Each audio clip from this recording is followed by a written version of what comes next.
নমস্কার সবাইকে, চলে এসেছি কথা ধারাবাহিকের নতুন একটি আপডেটস দিয়ে। আজকের গল্পের শুরুতেই আপনারা দেখতে পাবেন রিচা সে বিষফুলটা কিভাবে অগ্নির প্রসাদে মেশাবে সেটাই ভাবছিল। আর পুজো শেষ হওয়ার পর রিচা এটাই ভাবছে এখন তো সবাই প্রসাদ খাবে, তাই এই সুযোগটাই হচ্ছে আসল সুযোগ। তাই রিচা সেই বিষফুলের পটলিটা নিয়ে আসে আর বুলিকে দেখে সে চমকে যায়। এরপর সেই পটলিটা মাটিতে পড়ে যায় আর তখন বুলি দেখে বলে যে ও মা প্যাঁচা, তুমি ওখানে কি করছো?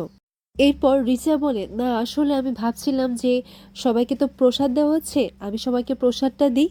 আর কথায় কথায় রিচা সেই পটলিটা লুকিয়ে ফেলে।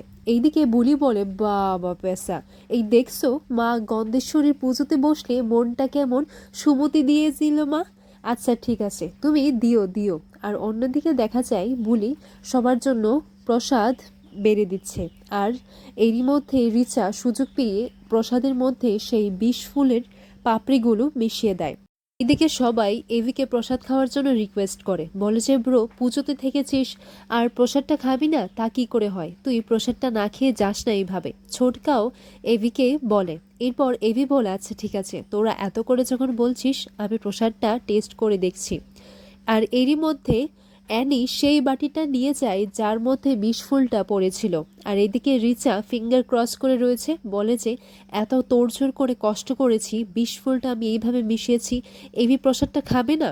আর যখনই প্রসাদটা হাতে নিতে যায় তখন বুলি সেটা দূর থেকে দেখে নেয়। আর বুলি দূর থেকে দেখেই ভালো সাহেবকে বলে যে দাঁড়ান, ওটা খাবেন নে, এর মধ্যে তো বিষফুল মেশানো আছে।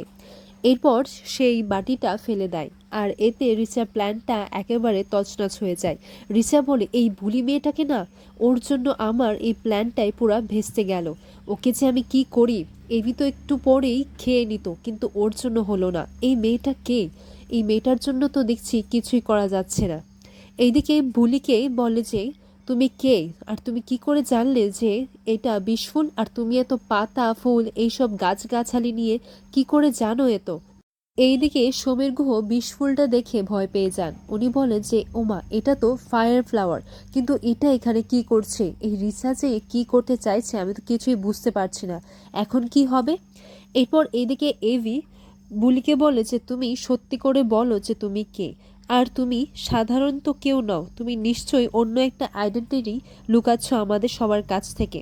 এই তো প্র্যাটি এসে গেছে। এরপর প্র্যাটিকে বলে যে এই দেখ প্র্যাটি, তুই ওকে জিজ্ঞাসা করতো। তখন বুলি বলে, আরে বাবা আমি তো বস্তির মেয়ে, আর বস্তির মেয়ে কত জায়গায় ঘুরে বেড়ায়, আর আমরা তো খেলা দেখাই জায়গায় জায়গায়, সেই আমি জানতে পারলাম। এরপর এভি বলে, তুমি মিথ্যে কথা বলছো। প্র্যাটি আসার পরও বলে যে প্র্যাটিও তো নানান রকম জায়গায় ঘুরে, কিন্তু আই এম শিওর যে ও এইসব বিষয় জানে না। প্র্যাটিকে জিজ্ঞাসা করে বলে যে দেখ তো, তুই কি এই ফুলটার বিষয়ে জানিস, তুই কি গাছপাতা বিষয়ে জানিস? এরপর প্র্যাটি বলে না। তখন অগ্নি বলে যে হ্যাঁ আমি জানতাম, আর স্বাভাবিকভাবে এগুলো জানা সম্ভবই নয়, কিন্তু তুমি কি করে জানো বলো তো? এরপর কর্তা দাদুকে বলেছে, এই যে দেখলেন তো, আপনি তো বললেন যে যা হবে সবকিছু আপনি একাই সামলে নেবেন, কিন্তু এটা আমার এখানে কি করে এসেছে? হয়তো তুমি নিজেই এই বিষফুলটা আমার খাবারে বা আমার প্রসাদে মিশিয়ে দিতে চাইছিলে, তাই তো? এরপর বুলি বলে যে এই বুলি আপনাকে মারতে চাইবে?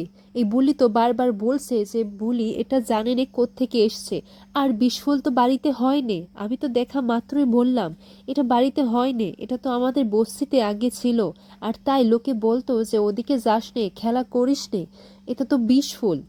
এরপর এভি বারবার মনে মনে একটাই কথাই তার মাথায় ঘুরছিল, বলে যে ও এত কিছু করে কথার মতো কি করে জানতে পারে? আমি যে ওকে কথা ভাবছি সেটা সবার সামনে বলা যাবে না, কিন্তু হ্যাঁ একটা পরীক্ষা তো আমায় করতেই হবে। বুলি বলে, এই রাজধানীর চল, আর অপমান সহ্য করে এখানে আমি আর থাকতে পারবো না। আর বুড়ো দাদু তুমি আমার জন্য অনেক করেছে কিন্তু আর আমার জন্য কিছু করতে হবে না। এই বুলি এখান থেকে চলে যাচ্ছে। আর এমন সময় এভি হাতছি দিয়ে দেখে যে বুলি দাঁড়ায় কিনা। তখন দেখা যায় যে বুলি থেমে যায়। আর বুলি গিয়ে অগ্নির নাকে একটা সুগন্ধি তেল মেখে দেয়, বলে যে এটা শুংলে পরে আপনার হাসিটা বন্ধ হয়ে যাবে। এইদিকে দেখা যায় রিচা প্রান্তিককে ফোন করে ওকে শাসন করছে, বলে যে তুমি এটা কি করে করতে পারলে, আর কি এমার্জেন্সি? এমার্জেন্সি মানেটা কি? আমি এভিকে ওই পাওয়ার প্ল্যান্টটা খাওয়াতে গিয়েছিলাম, কিন্তু এই বুলি মেয়েটা কি করেছে? এটা আমার প্ল্যান সমস্ত ভেস্তে দিয়েছে। আর তুমি সত্যি করে বলো তো, তুমি কি কথাকে মেরেছিলে? প্রান্তিক বলে, আমি নিজের হাতে কথাকে বম ব্লাস্ট করে মেরে ফেলেছিলাম, আর এটা শুধু আমি ভালো করে জানি। আর এর থেকে বেঁচে ফেরার তো সম্ভবই না। তুমি ভালো করে পরীক্ষা করে দেখো যে ও বুলি, ও কথা নয়। এরপর রিচা ফোনটা রেখে দেয়। আর এদিকে প্রান্তিক বলে যে ও বাসুদেবের মেয়ে বলে ও আমার উপর এত জুলুমবাজি করছে, আমিও দেখাচ্ছি। এবার থেকে আমরা ওদের কাছ থেকে একটু একটু জিনিসপত্র সরিয়ে রাখবো, তারপর আমরা নিজেরাই সব কিছু করবো। তার বন্ধু বলে, দেখ বাসুদেবের কিন্তু পুরো ওয়ার্ল্ডে কন্ট্যাক্ট রয়েছে, তাই যা করতে হবে আমাদের ভেবে চিন্তেই করতে হবে।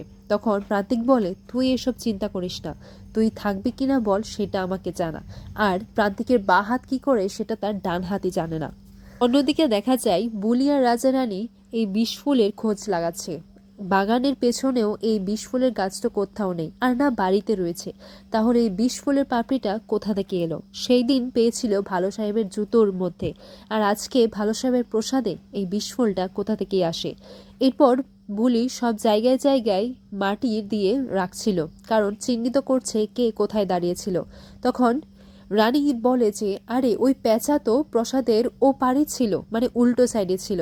তারপর সেখানে একটা নোক দেখতে পায়, যেটা কিনা ফলস নোক। এরপর ঋতু আর প্র্যাটি যখন আসে তখন ঋতুর নেলসগুলো চেক করা হয়। এরপর ঋতু বলে, আরে আমারগুলো তো আসলই, আমার কি ওই রিচার মতো নকল লোক নাকি? তখন বুলি বলে, ও পেশার কি নকল লোক? তাহলে দেখতে হচ্ছে এই নোকটা কার, সেটা তো আমার জানতেই হবে। এরপর এইদিকে ঋতু আর বুলি আবারও তাদের মধ্যে তর্ক বিতর্ক শুরু হয়ে যায়। তারা আবারও ঝগড়া করতে শুরু করে দেয়, আর প্র্যাটি কোনোভাবে থামিয়ে সেখান থেকে বেরিয়ে পড়ে।